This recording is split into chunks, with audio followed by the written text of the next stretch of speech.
হরিবল প্রণাম জানাই আমাদের পিতামাতা শ্রীযুগল চরণে, যাদের অশেষ করুণায় আজ আমরা এই ধরায় এসছি। ঠাকুরের নাম করছি, সাধুসঙ্গ করছি। প্রণাম জানাই বাবা হরিচাঁদ শান্তি মাতা, বাবা গুরুচাঁদ, মাতা সত্যবামার শ্রীযুগল চরণে। প্রণাম জানাই সকল গুরু গোসাইদের শ্রীযুগল চরণে। প্রণাম জানাই যেখানে যত হরি ভক্ত আছেন এবং যারা আমাদের এই ঠাকুরের গ্রন্থ পাঠ শুনছেন তাঁদের যুগল চরণে। আমাদের এই ঠাকুরের গ্রন্থ পাঠ চলাকালীন কতদিন বেঁচে থাকি যেন ঠাকুরের নাম করে যেতে পারি। জয় হরি বল। শ্রী শ্রী হরিনীল অমৃত ভক্ত রামলোচনের বাড়ি মহোৎসব চৈতন্যবালার দর্পচূর্ণ 102 পৃষ্ঠা।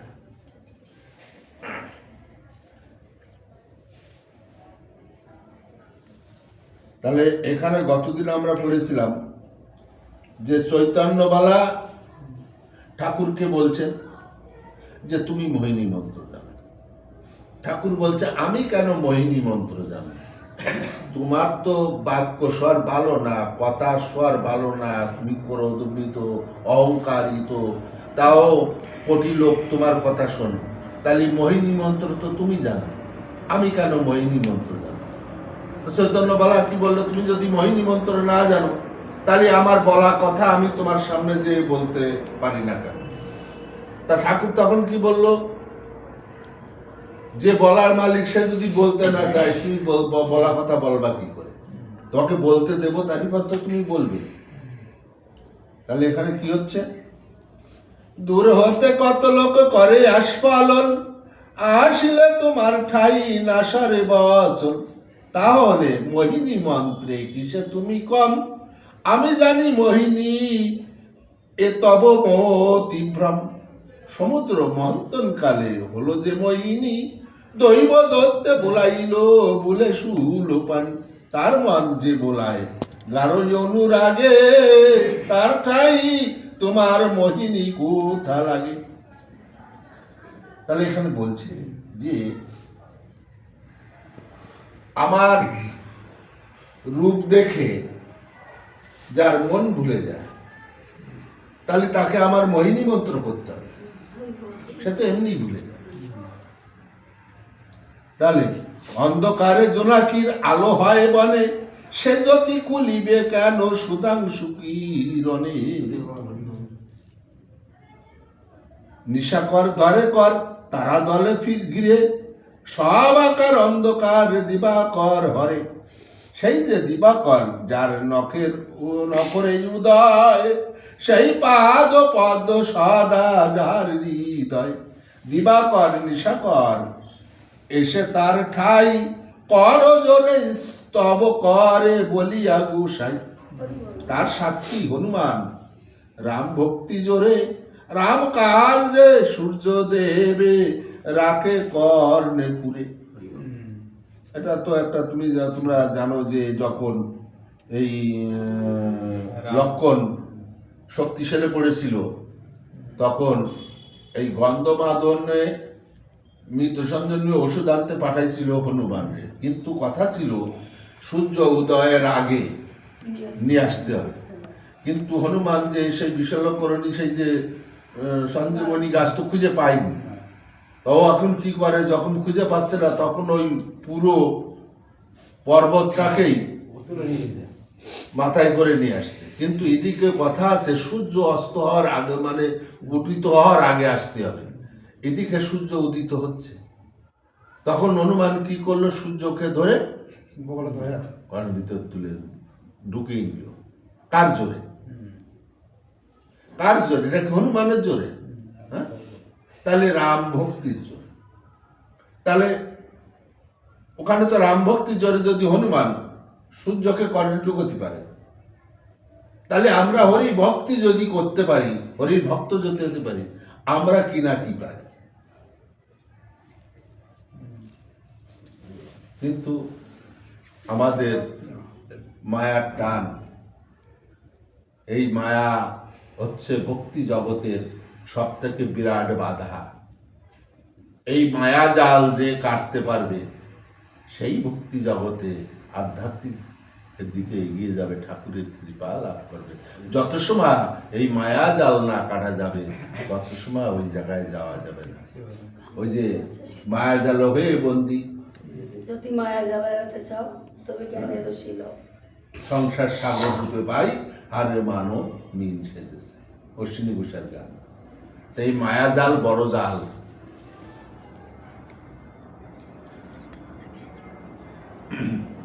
সারো সব দাদাবাজি, কাজে কাজী হও, হরিপদ ভাবি কাল সুখেতে কাটাও। তাহলে কি বলছো? ওইসব দাদাবাজি ছাড়ো, হরি পদ ভাবো, হরি চাঁদকে ভাবো, সুখেতে কাল কাটাও। কারণ আমি সেদিনকে দেখছিলাম একটা বইয়ে, এটাই বাস্তব কথা, যে এই কলিতে একমাত্র জীবের রাস্তা হচ্ছে হরিনাম। কোনো যাগ যজ্ঞ মন্ত্র তন্ত্র কোনোটাই উদ্ধার হবে না। এই জীব একমাত্র উদ্ধার হবে এই হরিনামে। এই নামের ভিতর এত শক্তি প্রয়োগ করা হয়েছে, কোনো কিছুতে এই নামের কাছে দাঁড়াতে পারবে না। এই নামের দ্বারাই জীব উদ্ধার হবে। তাই এই কলিতে শুধু হরিনাম করে। তাই বলছে যে সারো সব দাদাবাজি, কাজে কাজী হও, হরিপদ ভাবি কাল সুখেতে কাটাও। কি দোষ করেছি আমি মেতে হরি প্রেমে, বল তব কি ক্ষতি হইয়াছে হরি প্রেমে। মেয়েরা করে না পাক, কি ক্ষতি তা হাতে, বসাইয়া দেখো লোক পায় কি না খেতে। এখন ঠাকুর চৈতন্যবালা কি বলছে, যে এই হরি নাম করে আমি কি ক্ষতি করেছি? কিসের জন্য তুমি এই হরি নাম বন্ধ করতে চাও? কিসের জন্য ঠাকুরকে তাড়াতে চাও? লোকজন খেতে পারবে না এসে, মেয়েরা সব পাকশালায় পাক বন্ধ করে হরিনাম করছে, তার জন্য তুমি এত ক্রোধ দেখাচ্ছ? তুমি লোক সব বসিয়ে দেখো লোক খেতে পারে কিনা। কে বলছে? ঠাকুর বলছে চৈতন্যবালা, যে তুমি লোক বসিয়ে দেখো। এই অবকামী লক্ষ্মী কান্ত কৃপা যোগে, এই দিকেতে রান্না হইয়াছে 10 ভাগে। কে রান্না করলো? অন্নপূর্ণা মা আছে, ঠাকুর বলেছে। কে রান্না করলো? ওদিকে তো মেয়েরা সবাই হরি প্রেমে মেতেছিল, আর ওদিকে চৈতন্যবালার মাথা গরম হয়ে যাচ্ছে, আমি গ্রামের মোড়ল, এই যে এত লোক এই আয়োজনে মহোৎসবে এসছে, এরা যদি খেতে না পায় আমার মান সম্মান থাকবে না। আর মেয়েরা সব কিছু ভুলে হরি নামে মেতে আসে, রান্না বান্না কিছু করছে না, তাহলে এদের যদি খেতে না দিতে পারি তাহলে তো আমার মান সম্মান থাকবে না। তাহলে এই যে 10 ভাগের রান্না কি করলো?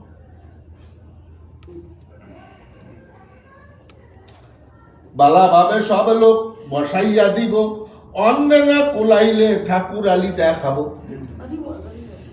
এখন বালা বলছে তাই আমি ভাগে ভাগে বসাবো না, এই মহোৎসবে যত লোক আছে সব একসঙ্গে বসাই দেবো। একসঙ্গে বসাই তো খাবার হবে না, আর যখন খাবারে হবে না তখন ওর ঠাকুর আলী দেখাবো ঠাকুর।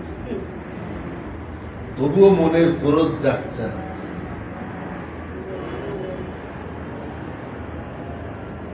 অল্প অন্ন অল্প ডাল তরকারি, কেহ বাদ না থাকিও বৈশ সারি সারি। শীঘ্র শীঘ্র ডেকে সব লোক বসাইল, আবলিলা কর্মে ক্রমে পরিবেশন হইল।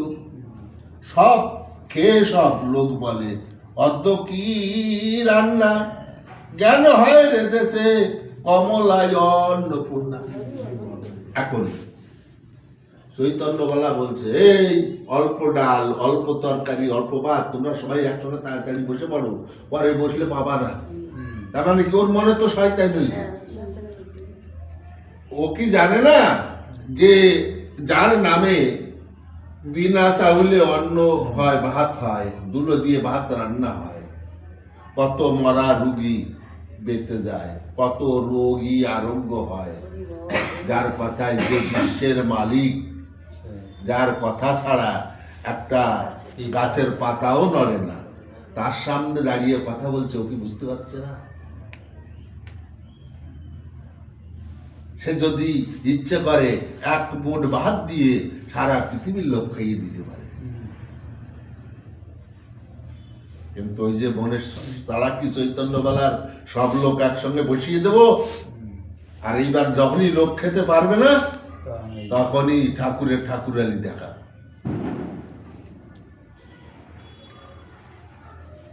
অল্প অল্প বহু লোকে নাই হবে গনি, তিলকে পুরাতে না রে এবে হামানি।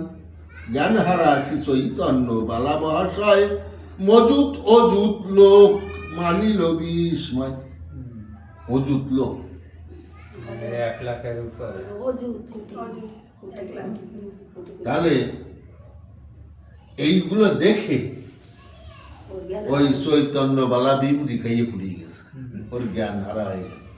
কি ব্যাপার? কে হরিচাঁদ? 1 লাখ লোক বসাই দিচ্ছে, বসো খাওয়া। বালা মহাশয় কিংবা যত ছিল যার, মহাপ্রভু পদে সবে করে পরিহার। কেহ বলে হরি রূপে হরি অবতীর্ণ, কেহ বলে নমসূত্র বংশ হল ধন্য। এখন দেখো, এই মহিমা যত সময় না দেখেছে তত সময় কিন্তু ভক্তি করে। না, এবং এইখানে একটা সুন্দর কথা আছে যে এই কলিতে রোগাভক্তি, রোগাভক্তি অর্থাৎ রোগ দিয়ে ভক্তিতে টেনে আনা।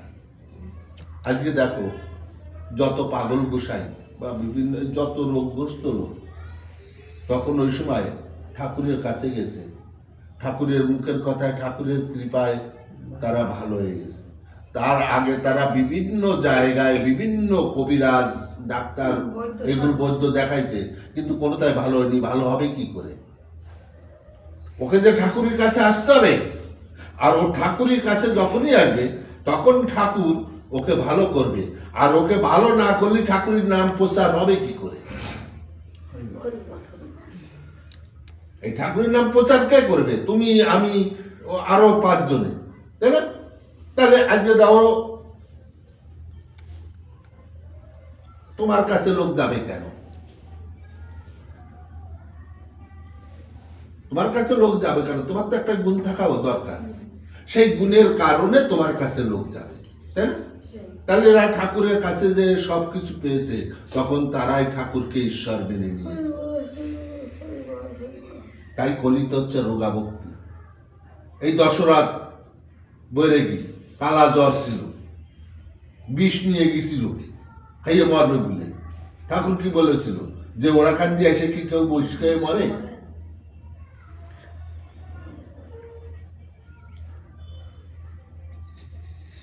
তাহলে এখন সবাই বলছে যে এই হরিচাঁদ হরি রূপে আবির্ভাব হয়েছে এবং নমশূদ্র বংশ ধন্য হয়েছে। আকাশ ভেদি আয় ওঠে হরি নাম ধ্বনি, হরি হরি ময় ময় আর নাই শুনি। তারক রসনা কহে হরিচাঁদ নিলে, হরিচাঁদ পিতে ডাকে হরি হরি বলে। হরি বল।